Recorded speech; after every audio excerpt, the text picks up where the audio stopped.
Tole kabajamtoota hordoftoota sagantaa keenya Waaqayyoo nu gargaaree sagantaa Galaa Jireenyaa jedhu jalatti hamma ammaatti lallaba dubbii Waaqayyoo mata duree gaggabaabaadhaan walii wajjin dubbii akka turre yaadatama.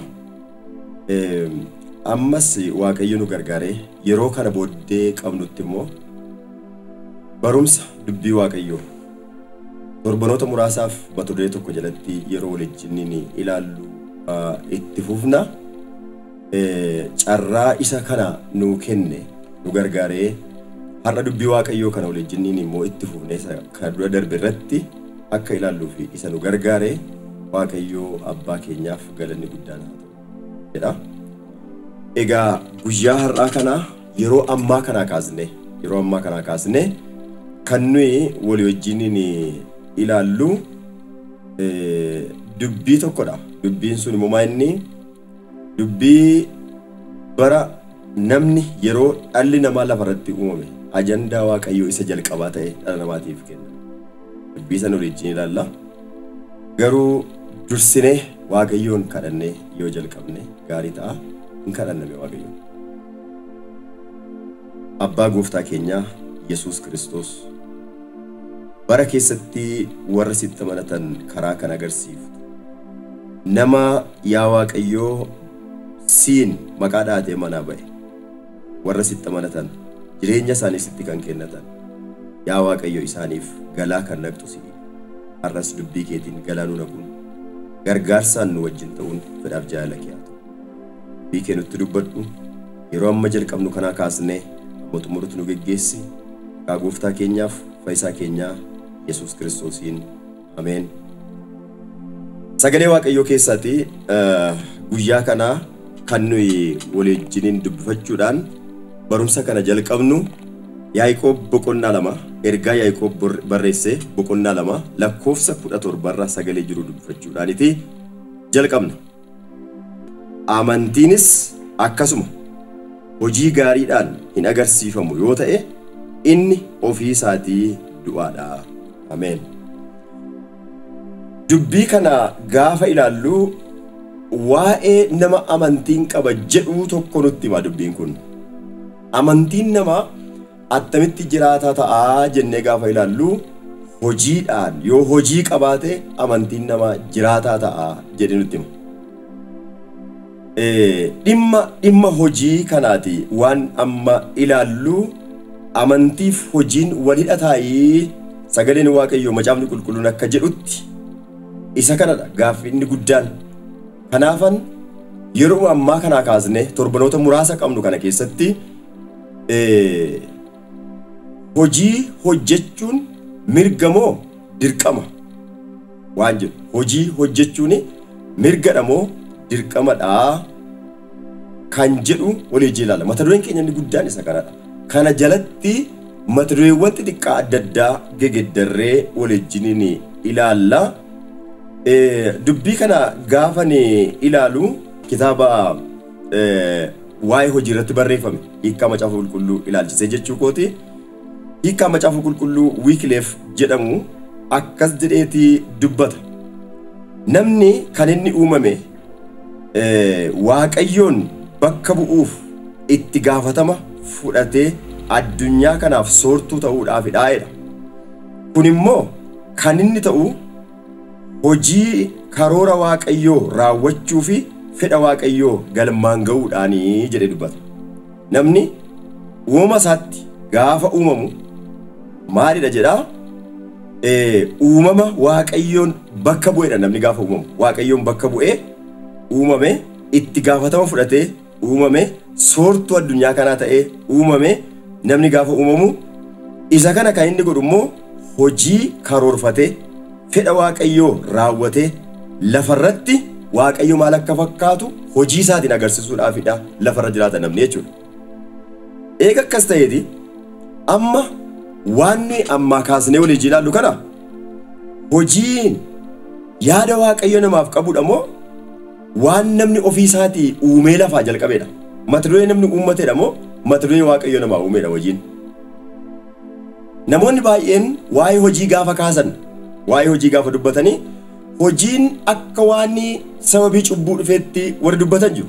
Warri kaan immoo namni qaroomina keessa akka waan hojii uumeetti warri dubbatan jiru. Macaafni qulqulluun maal jedha? Macaafni qulqulluun hojii namatu bulee ka'ee horate yookaan uummate moo beekumsaan dhufe nuun jedhamoo attamitti hojiin argamee jedhe nutti hima. Mee isa kana ilaalla waliin sagalee Waaqayyoo keessaati.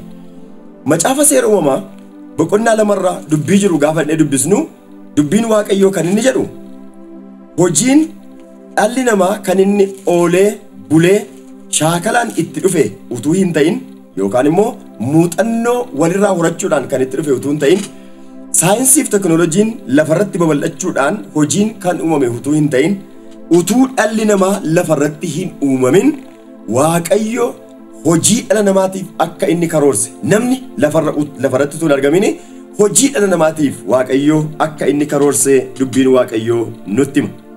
Ilaa akkas nuun jedha Macaafni seera uumamaa boqonnaa 2 lakkoofsi 5 namni laficha irratti hojii hojjetu waan hin turiniif Waaqayyo gooftaan ammallee bokkaa hin roobsine huuxxiin bakkeetti argamu lafarra hin turre biqiltuun maasii keessaa hin biqilleedha.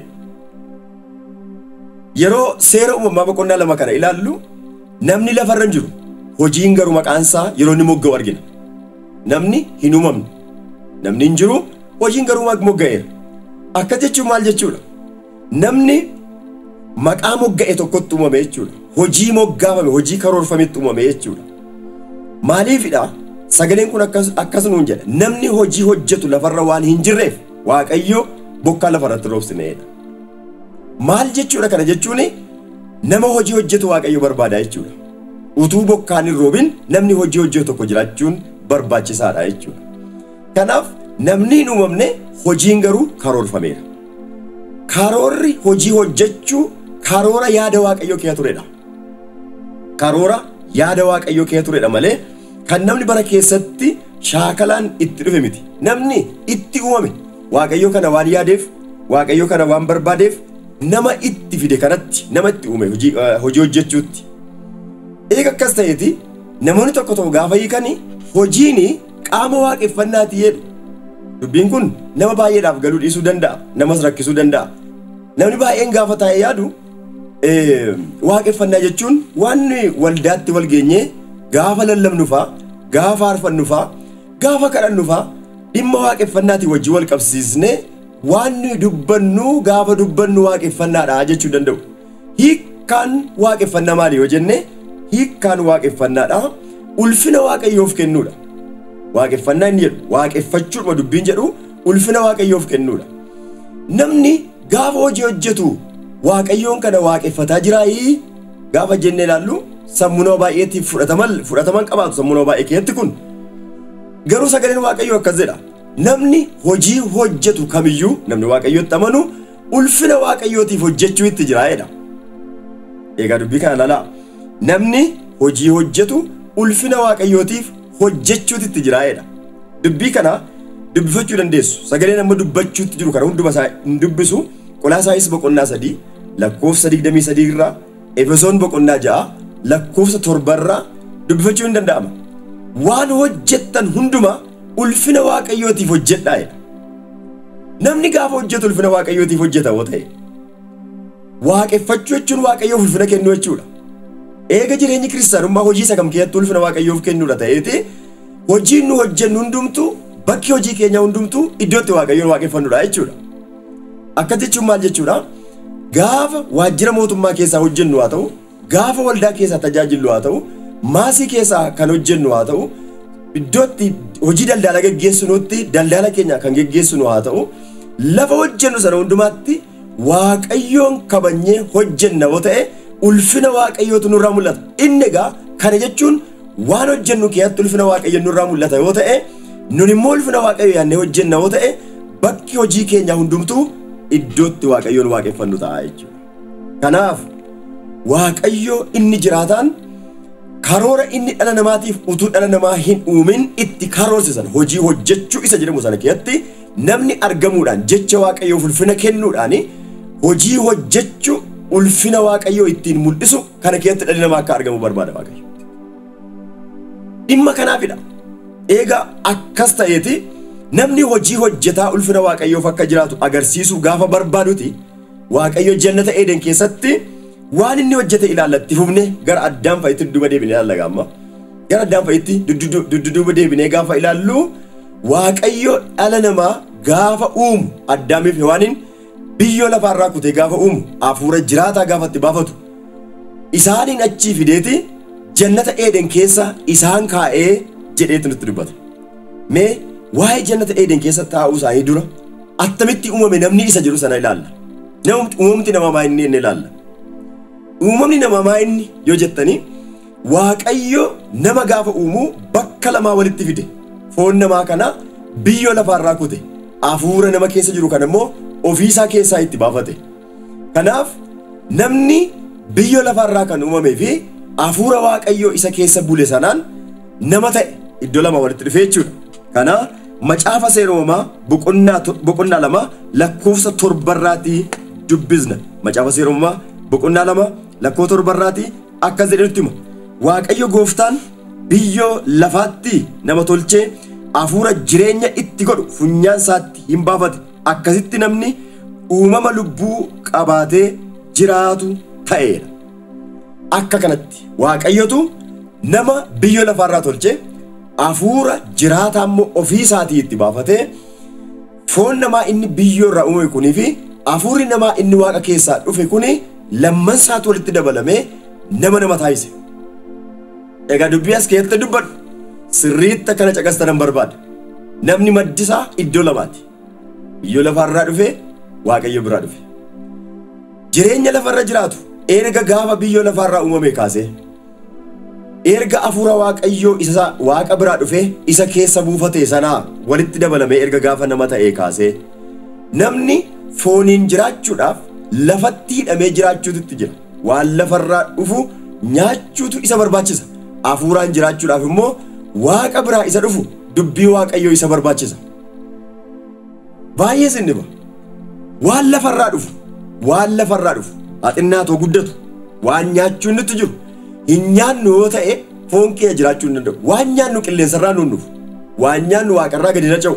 Saba Israa'eliif illee gaaf tokko mannaan roobe malee kan nuyi nyaannu lafarraa kan margedha. Isa irraa uumame irraa nyaata foon keenya isa nyaatee jiraata. Hafuurri keenya immoo isa irraa dhufe hafuura waaqayyoo biraa isa dhufe dubbii waaqayyootiin sooramu isaan jiraata. Foon keenya waan lafarraa dhuferraa hin nyaatu yoo ta'e jiraachuu hin danda'u. Akkuma kana hafuurri keenyas isa waaqarraa dhufe sanaan hin sooramu yoo ta'e jiraachuu hin danda'u. Kanaafidha waaqayyo saba Israa'eliin nyaata gar tokko nyaachisee biyya lafaa keessa akka inni jiraachisuun barbaadiin kan nu arginu sagalee waaqayyoo irraati.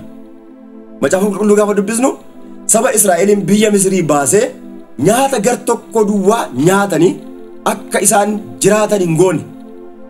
Saba kana nyaata nyaachisuu danda'a ture. Nyaata foonii nyaachisee guyyaadhaaf halkan yeroo barbaachisaa ta'e waan barbaachisu guutee fi jiraachisuu danda'a ture. Yookaan immoo maal waaqayyo waan dinqii hojjetee sagalee waaqayyo duwwaan akka isaan fooniin jiraatan sagalee waaqayyo sooramaa fooniinis lubbuudhaas jiraachuu akka isaan hin danda'an hin godhuu nama jechisiisa.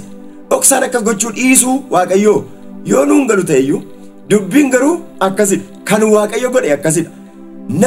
Sabni kun sabni waaqaan geggeeffamu kuni foon isaatiin waan lafarraa dhufu akka isa barbaachisu hafuura isaatiin waan waaqarraa dhufu akka isa barbaachisu adda baasee itti dubbate waaqayyo.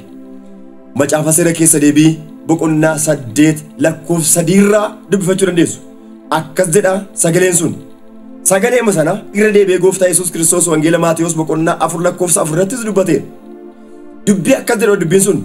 Namni buddeena duwwaadhaan jiraachuu akka hin dandeenye si barsiisuudhaaf jedheeti waaqayyo lafa onaa keetti si beelesseedha. Maaliif? Dubbii waaqayyo immoo akka sooraatti akka itti fudhattuuf dabaltee jechuudha. Mannaadhuma nyaachisuu duwwaadhaan akka isaan hin jiraanne isaan barsiisuudhaaf jedhee namni buddeen duwwaadhaan nama ta'uu hin danda'u. Maaliif? Kaleessa waan lafarraa dhufe duwwaadhaan nama hin taane waan ta'eef. Har'as jireenya namummaa isa lafarra jiraatu kana waan lafarraa dhufe duwwaadhaan sooramee nama ta'uu hin danda'u. Namni hafuura duwwaa immoo miti. waa hafuura ta'e isa dubbii waaqayyooti jedhamu dubbii waaqayyoo duwwaa dhaga'ee jiraachuudhaan hin danda'u, nama ta'ee jiraachuu hin danda'u. Dubbii waaqayyoo hafuura isaatiif isa barbaachisaa. Akkuma kana immoo waan lafarraa dhufu nyaata lafarraa buddeena immoo foon isaatiif isa barbaachisa. Foon isaatiif buddeena nyaataa, dubbii waaqayyoo immoo lubbuu isaatiif sooramaa. Soora iddoo lamman kanaa dhufuun namni jireenya guutuu jiraata. Erga akkas ta'e namni eessaa fidee nyaataa isa jiru laallaga. Eessaa fidee nyaachuu itti jira. Namni eessaa fidee nyaachuun akka isatti jiru gaafa itti agarsiisu waaqayyo jalqabuma Addaamiif qajeelfama kenne waaqayyo. Nyaata lafarraa waa'ee nyaata lafarraa irratti xiyyeeffannoo kenna. Deemsuma amma deemnu kanatti barumsoota itti fufnee ilaallu kana soora keenya lafarraa ofiis nyaannee namas gargaarree ulfina waaqayyoof lafarratti akkamittiin jiraachuu dandeenya waan jennu dubbanna. Erga kana ta'eeti nyaata isa lafarraa kana attamitti namni akka nyaatu barbaade waaqayyo. Macaafa Seera Uumamaa boqonnaa 2 lakkoofsa 15 irra dubbii jiru gaafa dubbisnu sagaleen waaqayyoo akkas nuun jedha. Waaqayyo gooftaan namicha fuudhee iddoo dhaabaa Eeden sana akka tottolchuuf akka eeguufis achi keessa hin kaa'eedha. Eega akkas jedhe booddee lakkoofsa 16tti itti fuftanii gaafa laaltan yemmus waaqayyo gooftaan namicha abboome ija mukeetii iddoo dhaabaa kana keessa jiran hundumaa irraa hin nyaatta. Ija mukicha nyaatanii hamaaf gaarii ittiin beekan sanarraa garuu hin nyaatini. Gaafa isarraa nyaatte garuu dhugumaan hin duuta jedhee jedha. Jannata Eeden keessa taa'uun nama attamitti taa'a namni eessaa nyaata namni jedhaati wal bira qabaa laalaa. Jannata Eeden keessa taa'ee jannata Eeden keessaa nyaachuu itti jira namni. Achi keessaa nyaachuu itti jira. Attamitti immoo nyaata. Jannati sana tottolchee jannati sana eegee. Jannata sana hin tottolcha jannata sana hin eega. Yoo tottolche malee yoo eege malee irraa nyaachuu hin danda'u. Jannata keessaa nyaachuudhaaf tottolchuuf eeguu itti jira jechuudha. Kanaafuu Addaamiif Hewaaniin jannata Eeden keessa uumee kaa'ee waaqayyo. Yoo Hewaan yeroo sana keessa Addaam keessa jirte iyyuu lamman isaanii jechuma keessa jiru. Garuu dubbiin akkasidha. Isaaniin jannata keessa kaa'eeti nyaachuudhaaf hojjedhaa isaaniin jedhe. Tottolchaa jedhe. Eegaa ittiin jedhe. As keessa jannata Eeden keessa hin kaa'eeti nyaata immoo fidee sin nyaachisaa ittiin hin jenne. Guyyaa barbaachisaa ta'e yeroo sin beeloftan anu jira nyaata isinii dhiyeessaa hin jenneen. Garuu waan irraa hojjetanii nyaatan isaaniif dhiyeesse. Erga isaaniif dhiyeesse booddee immoo isin immoo isa itti fufu hojjettanii nyaachuu itti fufuu qabduu jedheeti dubbata. Egaa baay'ee ajaa'ibsiisaa dubbii baay'ee ajaa'ibsiisaa. Gaafa waaqayyoo jannata Eeden keessatti tottolchitanii eegdanii jannata Eeden irraa nyaattu jedhe sana Addaamiif Hewaan cubbuutti hin qabne. Kanaafuu hojiin bu'aa cubbuu miti. Jalqabuma irratti dubbanneerra. Waaqayyo utuu nama hin uumin waa'ee hojii akka inni karoorse. Afaan waaqayyoo keessaa dhimmi ajandaan hojii akka ba'e. Amma immoo Macaafa Seera Uumamaa boqonnaa 2 lakkoofsa 15 irraa gaafa laallu hin kufne Addaam. Hin kufne Hewaan. Cubbuun hojjenne jirri kun waa'een cubbuu maqaan hin dhahamne hojiin garuu maqaa dhahameera. Namoonni baay'een gaafa dubbatan cubbuutu hojii fideedhu. Cubbuun hojii balleesse malee hojii hin finne. Kun beekamaadha. Macaafa Seera Uumamaa boqonnaa 3 irraa gaafa dubbistanii cubbuuni namaaf lafa wal lolchiise malee. Namaaf lafa wal lolchiise malee. Jireenya lafarraa namatti hadheesse malee. Cubbuun namaaf lafa walitti araarsine. Namaaf lafa walitti araarsee namaaf hojii walitti araarsee kan uume waaqayyoodha.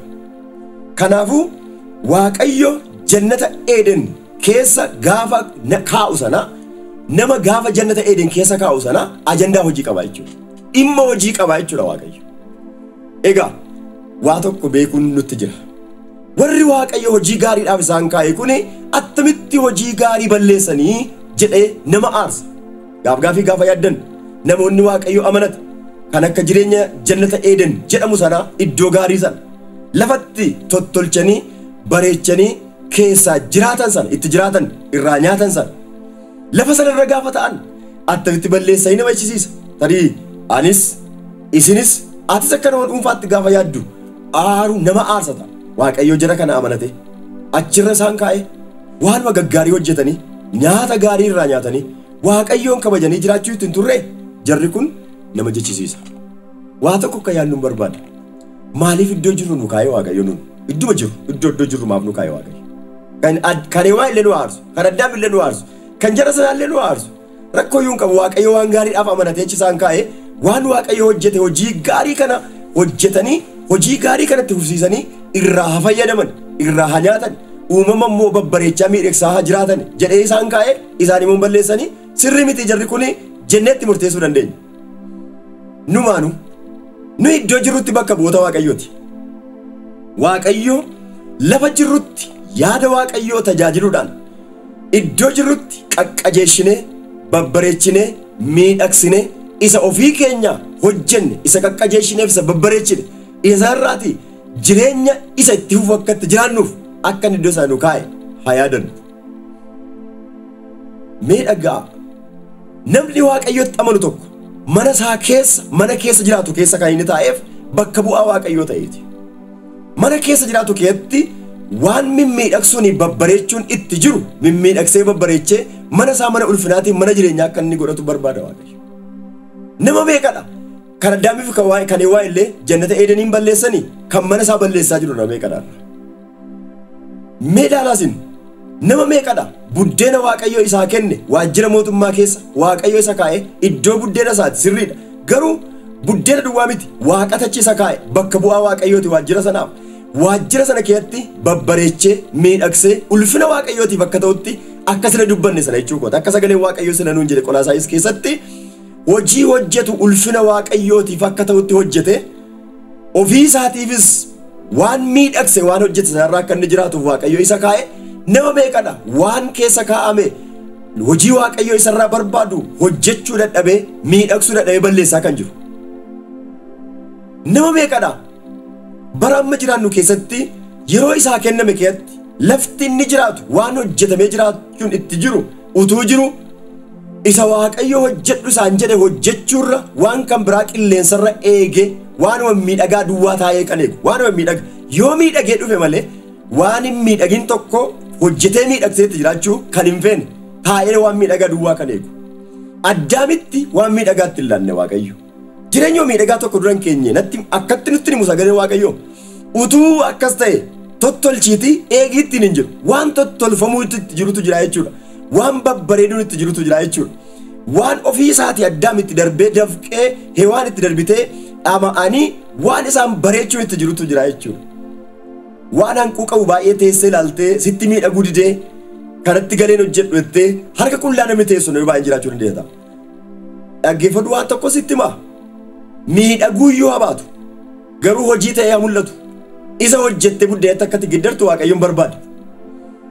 Namni baay'een waan Waaqayyo keessa isa kaa'ee isa babbareechee hojjechuurra isuma Waaqayyo bareechee isatti kenne yoo baballeessee ittiin dhukkubataa jira.